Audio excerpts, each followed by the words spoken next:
అదేవిధంగా డిఏపి అన్ని పెంచుతానని చెప్పాడు.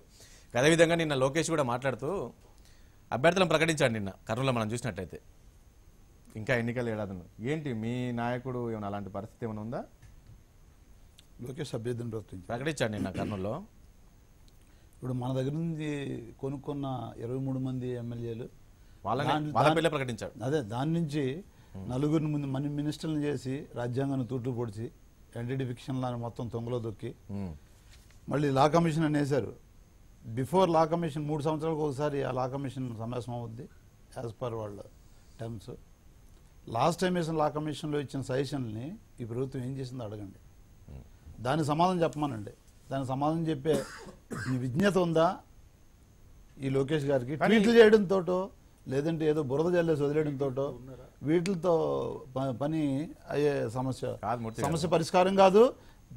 ఏదైతే ప్రజాస్వామ్యంలో ఏదైతే రూలింగ్స్ ఉన్నాయో శాసనసభకి దాన్ని ఇంప్లిమెంట్ చేయమనండి. ఫస్ట్ ఈ కాలక్షేపం, ఈ ట్వీట్ల కాలక్షేపం మానేసి ప్రభుత్వాన్ని పాలన సాగించమనండి. అప్పుడు మాట్లాడే హక్కు ఉంటుంది. ఇప్పుడు ఈ నలుగురుతో పాటు 23 మందికి ఏదైతే క్యాండిడేట్స్ ఉన్నారో వాళ్ళని అనౌన్స్ చేయమనండి. చేసిన తర్వాత ఎలక్షన్ వస్తుంది. ఎంతమందిని అనౌన్స్ చేసినా వీళ్ళు డిపాజిట్లు కోల్పోవడం ఖాయం. అది ప్రజలు ఆల్రెడీ. ఈరోజు మీ నాయకుడు కేవలం అధికారం కోసమే ఈ పాదయాత్రలో ఇష్టానుసారంగా ఇబ్బడిగా హామీలు నేను వస్తాను, నేను ఇవన్నీ కూడా అమలు చేస్తాను అని చెప్పేసి ఇష్టానుసారంగా హామీలు ప్రకటిస్తున్నారు. ఇదంతా కూడా అధికారం కోసం అని చెప్పేసి టీడీపీ చెప్తుంది. సాధ్యం కాని హామీలు అమలు చేస్తానని చెప్పేసి 610 హామీలని 600కి పైగా హామీలని ఒక బుక్ వేసి అందులో ఒక్క హామీని పరిపూర్ణంగా వీళ్ళు ఇంప్లిమెంట్ చేశారేమో ఈ 4 సంవత్సరాల్లో వచ్చి మాట్లాడమనండి. ఒక హామీని తీసుకురమ్మనండి. ఏదైనా వాళ్ళకి ఇష్టం వచ్చిన హామీని. నిరుద్యోగ భృతి అన్నాడు, ఉద్యోగం అన్నాడు, ఉద్యోగాలు లేవు. నిరుద్యోగ భృతి అన్నాడు, నిరుద్యోగ భృతి లేదు. ఇవాళ పేపర్ల మీద నిరుద్యోగ భృతి ఇస్తున్నారు కదా, ఎక్కడిచ్చారు? పేపర్లోను మీడియాలోను హడావుడి చేసుకోవడానికి ప్రకటించారు కదా. వాళ్ళ సొంత ఛానల్లో ఎక్స్పోజ్ చేసుకోవడానికి, డబ్బా కొట్టుకోవడానిక? చూపించమనండి. ప్రకటించడం అనేది వేరు. ఎంత ప్రకటించారు, ఎంత వాళ్ళు అప్పుడు ఎలక్షన్ లో వాళ్ళు ఎంత చెప్పారు, ఇప్పుడు ఎంత ప్రకటించారు, ఎంతమందికి ఇస్తున్నారు, సాధ్యాసాధ్యాలు చెప్పే ముందు ఉండాలండి. వాళ్ళు కొత్తగా పార్టీలోకి ఇప్పుడు కొత్తగా రాలేదు కదా వాళ్ళ నాన్నగారు కానీ ఆయన కానీ. సాధ్యాసాధ్యాలు ఇంతకుముందు 9 సంవత్సరాలు ఆయన సీఎంగా చేశారు. మళ్ళీ ప్రతిపక్ష నాయకుడు 10 సంవత్సరాలు చేశారు. అంతకుముందు మినిస్టర్గా చేశారు. 78 నుంచి ఎమ్మెల్యేగా ఉన్నారు. ఇప్పుడు కొత్తగా వచ్చి కాలేజీ నుంచి వచ్చి రాజకీయాల్లో జాయిన్ అయ్యి సాధ్యాసాధ్యాల గురించి ఆయన ఒక ఇన్స్టిట్యూట్ పెట్టలేదు కదా. ఈ అనుభవం అంతా 40 సంవత్సరాల ఇండస్ట్రీ అనుభవం ఏమైంది చెప్పే ముందు? అంటే ప్రజలు ఏం చెప్పినా నమ్ముతారు, నాకు ఓట్లు వేస్తారు కాబట్టి నేను చెప్తాను. బుక్కులు రిలీజ్ చేస్తా, వాగ్దానం 1-2 కాదు, బుక్కులు రిలీజ్ చేస్తా, దాంతో అధికారంలోకి వస్తా, నా ఇష్టం వచ్చినట్టు నేను పరిపాలన చేస్తా. అప్పుడు మళ్ళీ 5 సంవత్సరాల మ్యాండేట్ ఎలక్షన్ వచ్చే వరకు మీరేం మాట్లాడాల్సిన అవసరం లేదు, మాట్లాడితే లోపలేస్తా. విద్యార్థులు రోడ్ల మీదకి వస్తే మాకు ఏదైతే ప్రత్యేక హోదా ఇస్తా అన్నారో ఆ హోదా కావాలని విద్యార్థులు రోడ్ల మీదకి వస్తే మీరు మాట్లాడే హక్కు మీకు లేదు, మీరు రోడ్ల మీద రాకండి, వస్తే జైల్లో పెడతానంటారు. బహిర్గతంగా భయభ్రాంతులు గురి చేస్తారు. ఇది పాలన. ఈరోజు కాళేశ్వరం ప్రాజెక్టు ఏదైతే ఉందో అయిపోయింది అన్నది అయిపోయింది, మన మూర్తి గారిది అయిపోయింది. కాళేశ్వరం ప్రాజెక్ట్ ఏదైతే ఉందో దీన్ని మీరు అడ్డుకోవడానికి నానా తంటాలు పడుతున్నారు. ఇటు హైకోర్టులో పిటిషన్లు వేస్తున్నారు, సుప్రీంకోర్టులో పిటిషన్లు వేస్తున్నారు. నిన్న కూడా మరొకరు పిటిషన్ వేస్తే దాన్ని కూడా సుప్రీంకోర్టు కొట్టేయడం జరిగింది. ఈరోజు హరీష్ రావు అదే అన్నాడు. కాంగ్రెస్ అదేవిధంగా టీడీపీ వీళ్ళందరూ కూడా అక్కడ ప్రాజెక్టు కట్టొద్దని చెప్పేసి వాళ్ళు కుట్రలు చేస్తున్నారు. వాళ్ళ దగ్గర ఒక ప్రాజెక్టు పూర్తయితే వాళ్ళ దగ్గర ఏమి ఉండవు చెప్పుకోవడానికి. సీతారాం నాయక్ గారికైనా, హరీష్ రావు గారికైనా, కేసీఆర్కి అయినా సరే ఈరోజు ఈ ప్రాజెక్ట్ ఇట్లనే కొనసాగితే మేము అధికారంలోకి వస్తే మాత్రం దాన్ని రద్దు చేస్తామని కూడా ప్రకటిస్తాం. అంతేనా? అంతే. ఎందుకంటే నువ్వు పేదోని కడుపు కొట్టుకుంటా పైసలు 20 అంటే ఇవన్నీ ముచ్చట చెప్తావు ఎందుకు? దేని మీద పోతున్నారు? 90% స్వచ్ఛందంగా ఇస్తున్నారనే చెప్తున్నాడు కదా. రామాయంపేట మండల్ విలేజ్ పేరు మర్చిపోయాను, నువ్వు ఇది పెడతామంటే తెస్తుంటే. కానీ ఇప్పుడు అక్కడ ఎంపీటీసీతో పాటు అందరు ల్యాండ్ ఎక్విజిషన్కి సంబంధించి 123/2013కి సంబంధించి క్లాష్ వచ్చింది. అసలు వాళ్ళు ఇవ్వమని చెప్పి ఫారెస్ట్ భూములు ఉన్నాయి, లేదంటే పడాగు భూములు ఉంటే కూడా దళితుల బీసీల యొక్క పంట పొలాల నుంచి తీసుకుపోవాలని కుట్రలు చేసే హరీష్ రావు ఇలా ఆయన ప్రాజెక్టుల గురించి ఏదో ఏంది మనం పోరగాళ్ళు ఆటలు ఆడుకున్నట్టు వర్షం వచ్చినప్పుడు కట్టిన చిన్న చిన్న పీకెలు కట్టేసి మేము ప్రాజెక్టులు కడతామని చెప్పుడు కాదు. ఇలా మీరు ప్రాజెక్టు పేరు మీద దోచుకుంటున్నది 1,00,000 ఎకరాలు మొత్తం ఈ ప్రాజెక్టుల పేరు మీద వాళ్ళు సేకరించడానికి లక్ష్యం పెట్టుకున్నది. ఇప్పటికి 45-50 ఎకరాలు సేకరించింది. ఏ ప్రకారం సేకరించిండ్రు? ఇట్లా ఏది గుంజుకున్నట్టుగా అప్పనంగా భూములను గుంజుకొని ప్రాజెక్టుల కొరకు అని చెప్పి కాంట్రాక్టర్ జేబులు నింపడానికి ప్రాజెక్టుల పేరు చెప్పి పొద్దుగుకులాన్నే పండుకుంటున్నా నేను ప్రాజెక్టు కడతానికి చేస్తున్నా అని చెప్పి ఈ నాటకాలు ఎవరు కూడా సహించరు. ఇది చాలా సీరియస్గా చెప్తారు. ఎందుకంటే నేను మల్లన్న సాగర్ నుంచి మొదలుపెట్టి కాళేశ్వరం ఎవడో స్వచ్ఛందంగా ఇచ్చింది కాదు. పబ్లిక్ గా ప్రభుత్వం ఒక విపక్షాలన్నింటినీ కాళేశ్వరం నుంచి మల్లన్న సాగర్ వరకు మీరు టూర్ పెడుతున్నారు ఈ మధ్య. అట్లా విపక్షాలతోని రమ్మనండి, ఊర్ల నుంచి పోదాం. ఆ కాలువ వచ్చే ఊర్ల నుంచి విపక్షాలతో సహా ముఖ్యమంత్రి రాగలిగితే ముఖ్యమంత్రి, హరీష్ రాగలిగితే హరీష్, ఆయనకు ఒకవేళ చేత కాకపోతే హరీష్ రావు వస్తున్నా కూడా ఆ గ్రామాల నుంచి పోదాం. ఎవరు స్వచ్ఛందంగా ఇచ్చిండ్రు, ఎవరు గుంజుకున్నారు అనేది కనుక చూస్తే అప్పుడు తెలుస్తుంది. ప్రాజెక్టులు అడ్డుకుంటామంటే హైకోర్టులో ఏమన్నా కాంగ్రెస్ పార్టీకి రాసిచ్చిన తాకీదులా ఏమన్నా, లేకపోతే సుప్రీంకోర్టులో ఏమన్నా గ్రీన్ ట్రిబ్యునల్స్ ఏమన్నా కాంగ్రెస్ పార్టీ చెప్తే వినేయా? లేకపోతే ప్రజాకోణాన్ని విస్మరించి వ్యాపారం కొరకు భూములు లాక్కుంటా అంటే కంపల్సరీ అడ్డుకుంటాం. నేను చెప్తున్నా, అది కరీంనగర్ వరంగల్ వాసుల యొక్క హక్కు కాళేశ్వరం. అంతవరకే ప్రాజెక్ట్ నీళ్ళు ఇవ్వాలి. ప్రాణహిత చేవలను బహుళార్థక సాధక ప్రాజెక్టు కడతాం కంపల్సరీ. అదే ఎల్లంపల్లిని వాడుకుంటాం. అదే పరిస్థితి కనుక ఈ పరిస్థితి ఇట్లా కొనసాగితే రేపు ప్రజలు ఆ ఏరియాలోనో ఓటుతో తిరగబడతారు. చూడండి ఎందుకు 2007లో ప్రారంభించారు మీరు ప్రాణహిత చేవల, ఏం చేశారు? కేవలం 9,400 కోట్లు దండుకున్నారు తప్ప మీరు చేసింది 9,000 కోట్ల రూపాయలు ఖర్చు పెట్టిండ్రు. కండుండి చూడలేకపోతే గుడ్డోళ్ళ లెక్క ఉంటే ఏం చేయలేము. కానీ మీరు టన్నెల్ను ఎప్పుడు మన ఇదే మట్టి కూడా వేయలేదని చెప్పి చెప్తున్నాడు. ఎవడో తెలియనోడు పనికి రానోడు అంటాడు, దాన్ని మనం పట్టించుకుంటామా? హరీష్ రావుకి ఏం తెలుసు దాంట్లో? టన్నెల్ ఎందుకు పూడ్చినామని చెప్పమానండి. టన్నెల్ ఎందుకు పూడుస్తున్నారు మీరు? ప్రాణహిత చేవెళ్ళలో ఎందుకు తీసేసిండ్రు? చేవెళ్ళ ప్రజలకు ఎక్కడి నుంచి తీస్తావు? మహారాష్ట్ర నుంచి తెచ్చిస్తావు, లేకపోతే కర్ణాటక నుంచి తెచ్చిస్తావు. పాలమూరు రంగారెడ్డి అని చెప్పి లక్ష్మీదేవి కాలువ గారికి పంచిర్రు. అంటే వికారాబాద్ ప్రజలు, లేకపోతే చేవెళ్ళ ప్రజలు, లేకపోతే పరిగి ప్రజలు చేసిన తప్పేంది? వాళ్ళకి చేసిన నేరమేంది? తెలంగాణలో ఉండడం వాళ్ళు చేసిన నేరమా? అంటే 9,000 కోట్ల ప్రాజెక్టు కాలువ పనులు దొవి ఎల్లంపల్లి ఎక్కడిది? నువ్వు కట్టినవా? ఎంత 103 క్రస్ట్ గ్రేడ్స్ ఎంతో వరల్డ్ రికార్డ్. అది 22 టీఎంసీల నిల్వ సామర్థ్యం ఉన్న దాన్నే కదా మిషన్ భగీరథకు వాడుకుంటున్నావు. అలాంటి పరిస్థితులు లేవు. నువ్వు కట్టే పరిస్థితి సుందిల్లా అన్నారం బ్యారేజ్లన్నీ కూడా నువ్వు కట్టలేదు.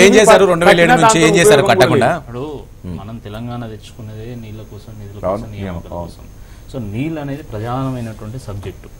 అందుకనే ఆ మేరకు ప్రతిష్టాత్మకంగా తీసుకొని కడుతున్నారు కదా. ప్రతిష్టాత్మకంగా సరే తీసుకొని కడుతున్నామని వాళ్ళు చెప్తున్నారు. ఆ మేరకు ఏంటంటే మా కేంద్ర ప్రభుత్వం కానీ లేదా పక్కన ఉన్నటువంటి మా రాష్ట్ర ప్రభుత్వాల యొక్క సహకారంతో అన్ని అనుమతులను కూడా ఇప్పించడం జరిగింది. ఇక్కడ ఉన్నటువంటి మా నాయకులు వెళ్ళి ఢిల్లీలో కానీ మహారాష్ట్రతో మాట్లాడి అన్ని అనుమతులు ఇప్పించడం జరిగింది. అయితే మాకు రీడిజైన్ విషయంలో అనేకమైనటువంటి అనుమానాలు ఉన్నాయి. ఇంతకుముందు మిత్రులు దయాకర్ గారు చెప్తా ఉన్నారు కరీంనగర్కు వరంగల్కు హక్కు ఉంది అని చెప్పేసి. వాస్తవం, గోదావరి మా వరంగల్ జిల్లా తలాపు నుంచి పోతుంది, కానీ మాకు నీళ్ళు వచ్చేటువంటి పరిస్థితి లేదు. ఈరోజు ఎస్ఆర్ఎస్పి స్టేజ్ 1, స్టేజ్ 2 దేవాదులకు సంబంధించినటువంటి ఈ ప్రాజెక్టుల ద్వారా మొత్తం 14 లక్షల ఎకరాలు అది వరంగల్ జిల్లాకు, తర్వాత నల్గొండలో కొంత పాటు సాగు కావాలి. కానీ ఒక్క చుక్క నీరు వచ్చేటువంటి పరిస్థితి లేదండి. ఈరోజు సీతారాం నాయక్ గారు ఉన్నారు ఇక్కడ. అసలు ఎస్ఆర్ఎస్పి స్టేజ్ 1 కానీ స్టేజ్ 2 కానీ దేవాదులకు నీళ్ళు వస్తాయండి? కాళేశ్వరం నుంచి కాంతాలపల్లి ప్రాజెక్టు ఏదైతే ఉందో దాని నుంచి నీళ్ళు వస్తాయి, కానీ దాన్ని బంద్ చేసి ఈరోజు కాళేశ్వరంలో మీరు ప్రాజెక్టు కట్టి ఆ నీళ్లు ఎక్కడికి తరలించుకోబోతా ఉన్నారు? మీరు మహబాద్ ఎంపీగా ఉన్నారు, మీరు కనీసం దాన్ని అపోజ్ చేశారా ఇప్పటివరకు? ఒక చిక్క నీరైనా వచ్చేటువంటి పరిస్థితి ఉందా? మరి ఎందుకు కడుతున్నారు ఈ ప్రాజెక్టులు? సో అందరికి న్యాయం జరిగే పరిస్థితి లేదండి. కొందరికి మాత్రమే న్యాయం చేయాలనే ఒక ఆలోచనతో ఈ ప్రభుత్వం నడుస్తా ఉంది తప్ప అందరికీ న్యాయం చేయాలనే ఆలోచన లేదు. ఇది మా హక్కు అండి. వరంగల్ జిల్లా నుంచి నీళ్లు పోతూ ఉంటే ఆ నీళ్లను వాడుకునేటువంటి హక్కు మాకున్నది. తెలంగాణ నుంచి నీళ్లు పోతున్నాయి వాటి గోదావరి తెలంగాణకు హక్కు అన్నారు కదా. మరి వరంగల్ జిల్లా నుంచి కరీంనగర్ జిల్లా నుంచి నీళ్లు పోతా ఉంటే వరంగల్ కరీంనగర్ జిల్లాకు హక్కు లేదా అండి? ఈ ఎంపీలు ఎమ్మెల్యేలు ఏం చేస్తా ఉన్నారు? నేను ఒక వరంగల్ వాసిగా అడుగుతా ఉన్నా. వరంగల్ ఎంపీ ఉన్నారు, అక్కడ మహబాద్ ఎంపీ ఉన్నారు, వారు ఏం చేస్తా ఉన్నారు? ఒక్క నోరు మెదపరండి. దేవాలయాల కోసం అసలు నీళ్ళు వచ్చిన పాపన పోవట్లే. 1-2 చిన్న రిజర్వాయర్లు తప్ప ఎక్కడ నీళ్ళు వస్తా ఉన్నాయి? ఇంకొకటి చెప్తా ఉన్నా, ముఖ్యమంత్రి గారు స్వయంగా అబద్ధాలు ఆడుతున్నారు. 12,000 గ్రామీణ ఆవాసాలకు మిషన్ భగీరథ నుంచి నీళ్ళు వచ్చినాయట. ఎంత అబద్ధాలండి ఇది. ఏ ఊళ్ళకి నీళ్ళు వచ్చినాయి? రండి వరంగల్లో, మహబాద్ వారు ఎంపీ ఉన్నారు కదా, మీ మహబాద్ లో నీళ్ళు వచ్చినాయా? వరంగల్లో నీళ్ళు వచ్చినాయా?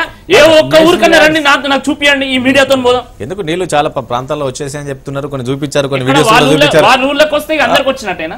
అంటే వాళ్ళ ఊళ్ళో ఇల్లు కడితే అందరికి ఇల్లు వచ్చినట్టు, వాళ్ళ ఊళ్ళో వాటర్ వచ్చినట్టు. ఎర్రవల్లే మొత్తం తెలంగాణ అండి. సిద్ధరామయ్య గారు సార్ చెప్పండి. రాజేష్ గారు చెప్పండి సార్. మీడియాలో మనం మాట్లాడే అబద్ధపు స్టేట్మెంట్లు నేను గాని, కాంగ్రెస్ గాని, బీజేపీ గాని ప్రజలు ఓటేయరండి. ఏదో మనకు నోరు ఉందా ఇష్టం వచ్చినట్టుగా ఆ ఎంపీ ఏం చేస్తున్నాడు, ఎమ్మెల్యే 67 సంవత్సరాల తర్వాత ఇప్పుడు గుర్తుకొస్తాందా?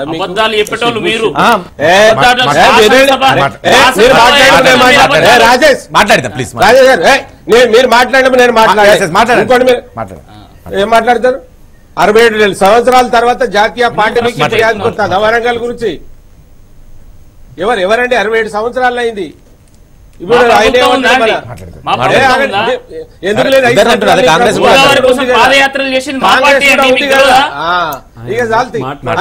ఎట్లా మాట్లాడతారు సార్ మీరు? ఇట్లా అబద్ధాలు ఆడితే గమనించండి.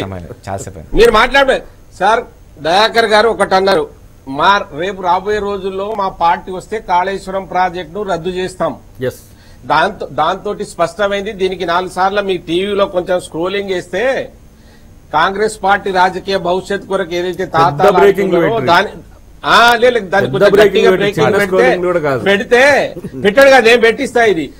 ఒకవేళ కాంగ్రెస్ పార్టీ రేపు వస్తే కాళేశ్వరం ప్రాజెక్టు రద్దు చేస్తాం. దాంతో వాళ్ళ రాజకీయ భవిష్యత్తే రద్దు అయింది. దీంతో అరే మీరు మాట్లాడినప్పుడు నేను మాట్లాడలేదు కదా. అవకాశం సీతారాం గారు కాదే గుమ్మడికాయల దొంగ అంటే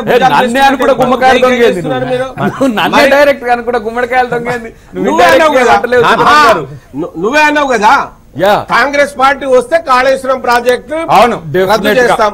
నేనేమంటున్నా, అరే నువ్వు ఏమైనా చెప్పుకోబోయి, కానీ దీన్ని 4 సార్లు మీడియాలో వస్తే మీ రాజకీయ భవిష్యత్తు ఏది ఉందో ఇక పూర్తిగా నేను అంటున్నా. అరే ఇది నా భావన చెప్తున్నా, ప్రజల ఉద్దేశం నేను చెప్తున్నా. ఇంకోటి మీ మంత్రులు మీ వాళ్ళు ఎట్లా మాట్లాడతారంటే, మాకు ఓట్లు లేకపోతే కదా తెలంగాణ తీసుకుపోయి ఆంధ్రాలో కలుపుతామంటారు, మేము కట్టే ప్రాజెక్టులేమో కోర్టులో వేస్తామంటారు. మీరు ఎట్లా భవిష్యత్తు ఆలోచిస్తున్నారో మీరే అర్థం మీరే కదా. తెలంగాణలో కాంగ్రెస్ ఓటు వేయకపోతే తెలంగాణ తీసుకుపోయి ఆంధ్రాలో కలుపుతామన్న మీ మాజీ మంత్రే కదయ్యా. మీరు ఇటువంటి ఆలోచనలు మాట్లాడుకుంటా మమ్మల్ని అన్యాయంగా నిందించడం మంచిది కాదు.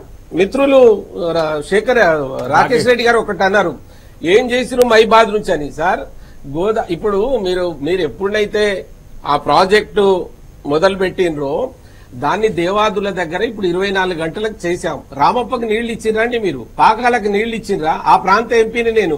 ఇలా పాకాలకు నీళ్లు, రామప్పకు నీళ్లు, లక్నవరానికి నీళ్లు తీసుకురావడానికి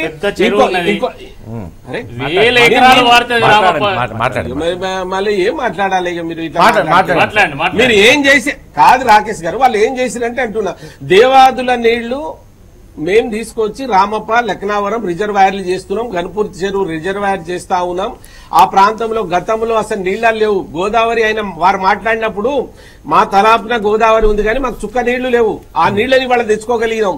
340 కిలోమీటర్ల గోదావరి భారతిపిస్తే కాంగ్రెస్ వాళ్ళు దాని మీద నీళ్లు ఒక ఎక్కడ మట్టి పోయలే. ఇలా కాళేశ్వరం కడతా అంటే మా దయాకర్ ఏమో దాన్ని రద్దు చేస్తా అంటాడు. ఇంకెక్కడ కడతారు వీళ్ళు? ఇంకెక్కడ కడతారు మీరు? మీరు చేవేళ్ల అంటేరి దాన్ని మొదలుపెట్టి తల నుంచి తోక వరకు కాంట్రాక్ట్లు ఇస్తే ఎవరైనా కాంట్రాక్ట్ల కొరకు ప్రాజెక్ట్ కడతారా? ఏదైనా మాట్లాడితే వినేవాడికైనా కొంచెం వినే సొంపు ఉండాలి.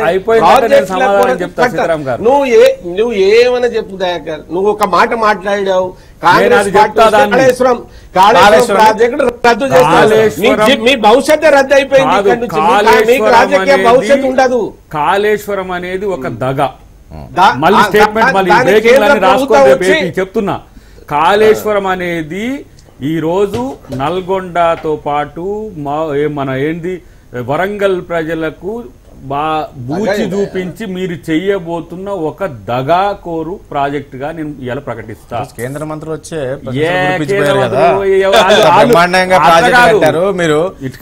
చెప్పేది ఎందుకో దాన్ని తర్వాత కేంద్ర మంత్రులు వచ్చింది మనం మాట్లాడదాం, రాకేష్ దాన్ని కౌంటర్ చేస్తారు ఎట్లా అనేది. కానీ ఎందుకంటున్నా అంటే నాకు కంతనపల్లి ప్రాజెక్టు రావాలి. ఎక్కడి నుంచి వరంగల్ మీదుగా ఆలేరు మీదుగా చిట్యాల వరకు వస్తుంది. రాజశేఖర రెడ్డి గారు ఉన్నప్పుడు చేసిన దాంట్లో నా తుంగతుర్తి, సూర్యాపేట ఏదైతే పాలేరు కంటే ముందు ఉన్న భూములకు దాదాపు 1.5 ఎకరాలకు కంతనపల్లి నుంచి రావాల్సిన ప్రాజెక్టును రద్దు చేసి SRSP phase 2 అని చెప్పి SRSP phase 2 ఎక్కడ కొడకండ్ల కాడికి ఆగుతుంది. అది కొడకండ్ల అంటే నా కాన్స్టిట్యున్సీ పక్క పైన. ఇలా మేము దాని మీద పెద్ద ఎత్తున ఉద్యమం చేయడానికి ప్రయత్నం చేస్తున్నాం. కానీ కాళేశ్వరంతో మల్లన్న సాగర్కే రావట్లే నీళ్లు. మల్లన్న సాగర్లో మీరు ఎక్విజిషన్ చేయాల్సిన 5,000 ఎకరాలకు సంబంధించి ఇంతవరకు ఇంత పురోగతి కూడా లేదు. కానీ 30,000 కోట్లు పెట్టిండ్రు. ఎవరికి పెట్టిండ్రు అంటే ఇప్పుడు మిమ్మల్ని తీసుకుపోయి టూరిజం చూపించేది అదే కాళేశ్వరం. ఇప్పుడు ఎంత 10 TMCల వాటర్ ఉన్నాయి అక్కడ కాళేశ్వరం ప్రాజెక్ట్ లో. ఇప్పుడు దాని ఎత్తు పెంచి కనుక మనం 20-25 TMC చేసుకుంటే మినిమం 20,000 ఎకరాలకు వరంగల్ కు ఇటు కరీంనగర్ పరిసర ప్రాంతాలకు రీడిజైన్ చేస్తారా? అది తప్పదు. ఆయన రీడిజైన్ చేసుకుని ఆయనకు అనుకూలంగా అదే ఇప్పుడు ఉన్న ప్రాజెక్ట్ ఏంటంటే సుందిల్లా అన్నారం నుంచి ఎత్తిపోతలు పోసుకొని ప్రాజెక్టు కట్టుకొని పైసలు దొబ్బడానికి చేసింది. తుమ్మిడిహెట్టి నుంచి మీరు కనుక ఎల్లంపల్లికి వస్తే సహజ కాలువతో వస్తుందని 100 సార్లు మొత్తుకుంటున్నాం.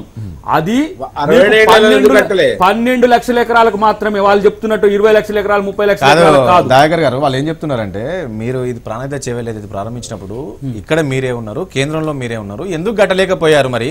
ఎందుకంటే వినండి చెప్తా, అది కూడా చెప్తా వినండి. 108, 148, 152 దగ్గర చర్చలు ఆగినాయి. దాని నుంచి ఆయన 148, 152 కొప్పుకొని వచ్చింది. 152, 156 మొన్న 148 నుంచి కూడా కట్టొచ్చు. 148 నుంచి కూడా మైలవరం వరకు మర్చిపోయిన అక్కడి వరకు మనం 1 మీటర్ లోతు కనుక తవ్వగలిగితే అది వచ్చి మళ్ళీ ఎల్లంపల్ల పడుతుందని మొత్తం సోషల్ మన ఇరిగేషన్ సైంటిస్ట్ చెప్పిన పరిస్థితి ఉన్నది. కాబట్టి వాళ్ళ దాన్ని జస్టిఫై చేసుకోవడానికి కాళేశ్వరం రద్దు చేస్తా అంటే కాంగ్రెస్ పార్టీని చేస్తారు. ఇలా మీరు ఒక్కసారి నాగార్జున సాగర్ దగ్గరికి పోయి ఒక్కసారి గుండె పీల్చుకొని చూడు, లేకపోతే శ్రీశైలం కాడికి పోయి చూడు. ఎందుకు ఇదే ఎల్లంపల్లి మీదకి పోయి ఆ గట్టు మీద నిలబడి చూడు కాంగ్రెస్ పార్టీ ఎట్లాంటి ప్రాజెక్టు కట్టిందో. నీ దగ్గర ఎందుకు కుమ్రం పక్కన 10 TMCలు ఇంతవరకు కాలువలు తవ్వలేను కట్టిన ప్రాజెక్టు. కడియం కోసం వరద ప్రాజెక్టు కట్టలేదంటే ఎక్కడ? ఇప్పుడు ఏంది మన మహబూబ్నగర్ జిల్లాలో జరిగిన ప్రాజెక్టు ఎవరు కాలంలో జరిగినాయి? వాళ్ళు ఏదో ఇప్పుడు ఈ 4 సంవత్సరాలు వచ్చి ఏదో కాలువలు కడుతున్నామని పైసలు పెడతానికి శంకుస్థాపన. కాళేశ్వరం ప్రాజెక్ట్ అనేది ప్రజల్ని మోసగించడానికి, ప్రజాధనాన్ని దుర్వినియోగం చేయడానికి చేస్తున్న కుట్ర. దానికి 83,000 కోట్లు కాస్ట్ ఎస్కలేషన్ చేయడం అనేది కాంట్రాక్టర్ల జేబులు నింపడానికి, పేద ప్రజల భూములు లాక్కోవడానికి. కాబట్టే దాన్ని రద్దు చేయడం ద్వారా పేదలకు మంచి జరుగుతుంది, ప్రజాధనం దుర్వినియోగం. ఉద్యమంలో ముఖ్యమంత్రి గారు అంటే అప్పుడు కేసీఆర్ గారు చెప్పింది ఏంటంటే కాకతీయ కెనాల్కి ఇంత చిన్నగా ఉంటుందా అండి నీళ్ళు? అసలు నేను కాళ్ళు అడ్డం పెడితే మొత్తం గోదావరి అంతా వరంగల్ నల్గొండ మొత్తం బారుతుంది, నేను కాళ్ళు అడ్డం పెడతా నేను అధికారంలో రాగానే అని చెప్పారు. కాకతీయ కెనాలు డబుల్ చేస్తా అన్నటువంటి ముఖ్యమంత్రి ఆ సింగిల్ కాలువకే నీళ్ళు ఇస్తలేనటువంటి పరిస్థితి. SRSP స్టేజ్ 1 స్టేజ్ 2 అసలు నీళ్ళు వచ్చే పరిస్థితి లేదండి. ఎమ్మెల్యేలు, మంత్రులు వీళ్ళందరూ ఏం చేస్తున్నారు అర్థం కాదు. మీ మంత్రులు వచ్చిపోయారు కదా, మీ మంత్రులు వచ్చిపోతున్నారు, ప్రశంసలు కురిపించుకున్నారు, చాలాలు కప్పించుకుంటున్నారు, బ్రహ్మాండమైన ప్రాజెక్టు దేశవ్యాప్తంగా ఇంత త్వరగా పూర్తి చేస్తున్నారు అని చెప్పి చెప్తున్నారు కదా. వాళ్ళే చెప్తున్నారు. నేను అదే అంటున్నాను, మీరేమి ఇక్కడ అంటున్నారు, మీరేమో వ్యతిరేకిస్తున్నారు, మీ కేంద్ర మంత్రులు ఏమో వచ్చి మెచ్చుకొని పోతున్నారు. వచ్చి అసలు అద్భుతమైన డెవలప్మెంట్ నడుస్తుందని అంటున్నారు కదండి. నీటి ప్రాజెక్టులు కడితే అంటే అన్ని ప్రాంతాల అపోజ్ చేయడం కాదు, పర్ఫెక్షన్ లేదనొచ్చు కదా, పర్ఫెక్షన్ లేదనొచ్చు కదా. మీరే అసలు వండర్ఫుల్ దేశానికి ఆదర్శం. అద్భుతమైన ఇరిగేషన్ ప్లాన్ ఉన్నది, వీళ్ళకు వాటర్ ప్లాన్ ఉన్నది, విషయాలు మాట్లాడుతున్నారు కదా. ఏంటంటే ఇప్పుడు ఎవరైనా అతిథి ఇంటికి వచ్చిన కేవలం రాజకీయ దురుద్దేశంతో ప్రాజెక్ట్ అడ్డుకోవాలి. పబ్లిక్ పాలసీ వేరండి, దానికి లేదు. మీరు మేము కలిసి ఇంట్లో భోజనం చేయటం వేరు, పబ్లిక్ పాలసీ చెప్పండి. రిజర్వేషన్ల విషయంలోని 50% తగ్గొద్దు, పెరగొద్దు, 50 దాటొద్దు అని చెప్పేసి ఈ రోజు కోర్టు చెప్పింది. మీరు పంచాయతీ ఎన్నికలకు సంబంధించి 64% దాటుతుంది మీరు ఇచ్చే రిజర్వేషన్ల పైన. ఏం చెప్తారు? చాలా సార్లు చెప్పాము, ఇది రాజ్యాంగంలో ఎక్కడ 50% రిజర్వేషన్ దాటాలని లేదు, దాటొద్దని ఎక్కడ లేదు సార్ అది. మరి ఎందుకు హైకోర్టు సుప్రీంకోర్టు అడ్డం పడుతుందో మాకైతే అర్థం కావడం లేదు. దీని కొరకు మొన్న 9th షెడ్యూల్లో పెట్టి వీటికి మీరు రిలాక్సేషన్ ఇవ్వాలి, ముఖ్యంగా ఎస్సీ ఎస్టీలకు అనేది పోరాడినటువంటి సంగతి మీకు తెలుసు. ఎక్కడ రాజ్యాంగంలో లేదు. దాంట్లో ఇందిరాసాని కేసులో కూడా క్లియర్ గా ఇచ్చారు, 50 అవసరం అనుకున్న దగ్గర 50% రిజర్వేషన్ దాటవచ్చని స్పష్టంగా ఉంది. ఎందుకు అంత మరి ఉన్నత స్థానంలో ఉండి న్యాయం చేయవలసినటువంటి సుప్రీంకోర్టు హైకోర్టు ఈ 50% తీసుకొచ్చి అడ్డం పెట్టి ఎందుకు ఇబ్బంది పెడుతుందో కొంచెం అది ఆలోచించవలసిన. ఎందుకు అంటే ఈ రోజు రాజకీయ పార్టీలు రాజకీయ ప్రయోజనాల కోసం ఇష్టానుసారంగా రిజర్వేషన్లు పెంచుతున్నారు కాబట్టి 50 దాటొద్దని చెప్పింది. సరే, ఇది పోనీయండి. ఎస్సీ ఎస్టీల విషయం ఇదేమో రాజకీయాల కొరకు వేరే పార్టీలను చేస్తున్నారు. రాజ్యాంగం ఇచ్చినటువంటి ఎస్సీ ఎస్టీల సంగతి ఏంటండి? దాన్ని ఎందుకు అడ్డుకుంటున్నారు? ఎందుకు సుప్రీంకోర్టు 50% అన్నది ఎక్కడ ఉందో ఒకసారి చూపెట్టమనండి. అదే కదా మొన్న మేము పార్లమెంట్ లో అన్నిసార్లు మాట్లాడిన వాళ్ళు మాట్లాడడం లేదు. అదే పార్లమెంట్ లో ఏ మినిస్ట్రీ అయితే ఎస్సీ ఉన్నదో వాళ్ళు స్పష్టంగా చెప్తున్నారు, వాళ్లకు రాజ్యాంగంలో హక్కు ఉన్నది, వాళ్ళ జనాభా ప్రాతిపదికన వాళ్ళకి ఇవ్వచ్చు అనేది ఉందని క్లియర్ కేంద్ర ప్రభుత్వమే ఇచ్చింది. దాన్ని పట్టించుకొని దాంట్లో పార్లమెంట్ లో మొన్న పెడదామంటే దాన్ని మాట్లాడేటువంటి పరిస్థితి లేదు. మీరు అన్నట్టు రాజకీయాల కొరకు చేస్తే అది తప్పే, కానీ రాజకీయాలకు కాదు, రాజ్యాంగంలో ఉండేటువంటి హక్కు కల్పించినటువంటి ఎస్సీ ఎస్టీలను ఎందుకు సుప్రీంకోర్టు అడ్డం వస్తుంది? కారణం ఏంది? ఉందా ఎక్కడన్నా? రాజ్యాంగంలో చూపెట్టండి 50% దాటవద్దని. అదే కదా మేము మొన్న మాట్లాడింది. అందుకోసం మీకు ఇంత ఇబ్బంది అయితే ఉంటే 9th షెడ్యూల్లో పెట్టండి. మనం కనీసం వాళ్ళన్నా మినహాయించాలి కదా. మీరు రాజ్యాంగంలో పెట్టింది తమిళనాడు కూడా కోర్టులోనే ఉంది ప్రస్తుతానికి. సార్ కోర్టులో ఉంటే ఎన్నేళ్ళు ఉంటది? ఇది కూడా చెప్తున్నాం. ఇప్పుడు సుప్రీంకోర్టుకి కోర్టు సుపీరియరా పార్లమెంట్ సుపీరియరా అది కూడా తెలుసమంటున్నాం కదా, అయిపోతుంది కదా. సుప్రీంకోర్టు సుపీరియర్ దేంది పార్లమెంట్ అంటే ఇక పార్లమెంట్ ఎందుకండి? పార్లమెంట్ లో వీళ్ళందరూ ఎన్నికబోయి వీళ్ళు చేసే చట్టాలను సుప్రీంకోర్టు కొట్టేసినాక పార్లమెంట్ కు ఉన్నటువంటి పరిధి ఏంటిది? అందుకోసం దాని మీద చర్చ కూడా పెట్టినాం ఒకరోజు. పార్లమెంట్ సుపీరియర్ దేంది పార్లమెంట్, ఆర్ పార్లమెంట్ సుపీరియర్ దేంది కోర్టు అంటే అది చెప్పారు. దాని మీద వాళ్ళే కొట్లాడు. ఇప్పుడు కేంద్ర ప్రభుత్వం దగ్గర ఒక వైఖరి లేదు, వాళ్ళు దాని మీద చాలా తర్జన పడుతా ఉన్నారు. అక్కడ ఉండేటువంటి మంత్రి లేచి అడుగుతున్నాడు స్పీకర్ ని. మరి ఎటువంటి వాటిని మీరు అడ్డుపోయి చేసేటువంటి కార్యక్రమం ఇంకేం లేదు. ఇది 73rd 74th అమెండ్మెంట్ ఇచ్చినటువంటి great sustainability to Panchayat Raj and local governance ఏంటంటే 6 నెలల కంటే ఎక్కువ వ్యవధి తీసుకోకుండా స్థానిక సంస్థలకు ఎన్నికలు నిర్వహించాలనేటటువంటిది మ్యాండేటరీ థింగ్. కానీ కేంద్రం చేసినటువంటి 73కు అనుకూలంగా రాష్ట్రాలు రకరకాల చట్టాలు చేసుకునేటటువంటి అధికారం ఉంటుంది. దానికి ఆ నిబంధనలకు లోబడి ఉండాలి. అందులో అత్యంత ప్రధానమైనటువంటిది ఏంటిది అంటే ప్రజాస్వామ్యాన్ని కింది దాకా వెదజల్లటము అనేది ఎట్లా సాధ్యం అంటే practical democracy, participatory democracy, representative democracy అనే ఈ 3 చాలా ఇంపార్టెంట్ 73rd 74th లోపల. ఈ పార్టిసిపేటివ్ రిప్రజెంటేటివ్ డెమోక్రసీని ఫుల్ఫిల్ చేయాలి అని అనుకున్నప్పుడు reservation is only the solution to implement A direct democracy అనేది. దానికోసం ఏం చేశారంటే 73rd 74th అమెండ్మెంట్ ప్రకారము వాస్తవానికి 73rd రావడానికంటే ముందు మన రాష్ట్రం లోపల ఎస్సీ ఎస్టీలకు పోస్టులు రిజర్వేషన్ చేసినటువంటి పద్ధతి ఉన్నది, బీసీలకు కూడా కొంత రిజర్వ్ చేసినటువంటి పద్ధతి ఉంది. కానీ ఈ అమెండ్మెంటు అథారిటీ ఇచ్చేసింది, దాంట్లో భాగంగా మనకు వచ్చింది. అయితే ఎస్సీ ఎస్టీలకు ఇప్పుడు వచ్చినటువంటి పెద్ద ప్రమాదం ఏం లేదు, కానీ నిజానికి ఉన్న ప్రమాదం అంతా కూడా బీసీ లోపలనే ఉంది. ఇది కేవలం స్థానిక సంస్థల ఎన్నికల్లో మాత్రమే కాదండి, ఇది కేవలం స్థానిక సంస్థల ఎన్నికలు మాత్రమే కాదు, ఇది ఉద్యోగాల్లో, తర్వాత పొలిటికల్ రిజర్వేషన్లో, ఎడ్యుకేషన్లో, ఎంప్లాయ్మెంట్ లోపల అన్నిటి లోపల ఉన్నది. నిజానికి సీతారాం గారు నాయక్ గారు మాట్లాడింది ఏంటి అంటే అబ్సల్యూట్ అంటే కోర్టు అయినా సరే ఎవరైనా సరే ఇంత ఉండాలి అని మ్యాండేటరీగా అథారిటీవ్గా చెప్పడానికి రాజ్యాంగ నిబంధన ఏది ఎక్కడా లేదు. ఈ లేని రాజ్యాంగ నిబంధనని కోర్టు ఈ ఒక్కసారి కాదు అనేక సార్లు కోర్టు ఇంటరప్ట్ చేస్తా ఉన్నది. అయితే వీళ్ళు ఊరికే పొలిటికల్ పార్టీస్ ఇది అది అని మాట్లాడటం కంటే ఇప్పుడు రాష్ట్రాలు కావచ్చు లేకపోతే కేంద్రం కావచ్చు అన్ని రాజకీయ పార్టీలు పార్లమెంటులో రిజర్వేషన్ ని అడ్డుకునేటటువంటి సుప్రీంకోర్టు అధికారం లేకపోయినా ఒక నైతిక జడ్జిమెంట్ ద్వారా అడ్డుకునేటటువంటి దాన్ని సవరణ చేస్తే తప్ప దీన్ని ప్రతిసారి బిచ్చమెత్తుకున్నట్టు అరే yes. రెండవ విషయం ఏంటిది, స్ట్రాటజికల్ గా ఏంటిది అని అంటే, బహుశా నాకు అనిపిస్తున్నది అది ఎంత నిజం అనేటటువంటిది ఇంకా కొంచెం కాలం గడిస్తే తెలుస్తుంది. టిఆర్ఎస్ఏ లోకల్ బాడీ ఎలక్షన్స్ ని వాయిదా వేసేటటువంటి ఉద్దేశంతో ఈ ఎజెండాని ముందుకు తీసుకొచ్చింది అనేటటువంటి అభిప్రాయం కూడా ఉన్నది. ప్రజల్లో ఉందా అంటారు? ఆ? ప్రజల్లో ఉందా? ప్రజల్లో ఉన్నది, దయాకర్ గారు. ప్రజల్లో ఉంది. యా, అంటే రిజర్వేషన్ అంశంలో ముఖ్యమంత్రి గారు ఏంటంటే తమిళనాడు తరహా చేస్తున్నా అనే దానికి మరి రాటిఫికేషన్ తమిళనాడుది కూడా కోర్టులో ఉంది కదా, రివ్యూకి ఉంటది కానీ నేను ఒకటే అడుగుతా, 19.5% ఎస్సీలకు ఎందుకు ఇస్తున్నారు? మాకున్నది మేము 16.5% అయితే 19.5% ఎందుకు? అంటే మాకు నాన్ రిజర్వ్డ్ వాళ్ళకు పంచాయతీ పెడతానికి, ఎస్టీలు ఇక్కడ 9.5% ఉన్నారు. అంటే మీరు తండాలను గ్రామ పంచాయతీలు చేసిండ్రు కాబట్టి అవి 100% తండాలు గ్రామ పంచాయతీలుగా ఉండబోతున్నాయి కాబట్టి 5% ఇచ్చిండ్రు. ఇది కూడా ఏంది కోర్టులో నిలవంది. తర్వాత ఆయన ప్రభుత్వం చేయబట్టి చెప్పాలి, ఒక్క నిమిషం చెప్పి, కానీ ఇది అసంబద్ధంగా తయారు చేసిందే.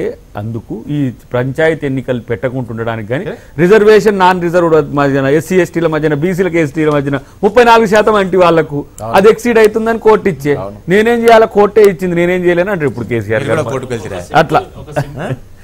ముఖ్యమైన విషయం ఏంటంటే అసలు హైకోర్టులో అడ్వకేట్ జనరల్ లేరు ఈ ప్రభుత్వాన్ని, వాళ్ళను కూడా నియమించుకోలేని ఒక దుస్థితిలో ఈ ప్రభుత్వం ఉంది. సమర్థంగా వాదనలు వినిపించలేనటువంటి స్థితిలో ఈ ప్రభుత్వం ఉంది. అంటే కనీసం పాత రిజర్వేషన్ అన్న కొనసాగించలేనటువంటి ప్రభుత్వం కేవలం ఎన్నికలు వాయిదా వేయడానికే దీన్ని మొత్తం కూడా ఇది ముందు తీసుకురావడం జరిగింది, అందరూ తెలుసు. మూర్తి గారు, చివరికి విషయం చెప్పండి. ఈరోజు టీడీపీ అభ్యర్థులను ప్రకటిస్తూ వస్తుంది, మీ పార్టీ కూడా అంటే ముందడుగు ఏమైపోతుందా? మా పార్టీ ఆల్రెడీ అధినాయకుడి మైండ్ లో అందరి పేర్లు ఉన్నాయి. మా పార్టీ నాయకుడిని చూసి భయపడు కదా వీళ్ళందరూ ఇప్పుడు ప్రకటించేది. ఈ నాటకాన్ని రక్తి కట్టించడానికి పార్టీ అధినాయకుడు చాలా కాన్ఫిడెన్స్ గా ఉన్నాడు, ప్రజల మద్దతు వస్తుంది, మనం ఎక్కడ దరిదాపులో కూడా కనపడటం లేదనేటటువంటి ఊహలో వీళ్ళకి వచ్చిన తర్వాత ఈ పార్టీ ఇక క్యాండిడేట్ని ప్రకటించడం, లేదంటే మార్పులు చేర్పులు చేయడం, లేదంటే ఇంకో ఎమ్మెల్యేని కొనుక్కోవడం, ఈ కార్యక్రమాలన్నీ మొదలుపెట్టింది తెలుగుదేశం పార్టీ. రాకేష్ గారు, అదేవిధంగా మూర్తి గారు, అద్దంకి దయాకర్ గారు, సుదర్శన్ గారు, ఇక వరంగల్ ఉన్న సీతారాం నాయక్ గారు చర్చలో పాల్గొన్నందుకు మీ అందరికీ కూడా ధన్యవాదాలండి. ఇది వాళ్ళ న్యూస్ అండ్ వ్యూస్. ఇక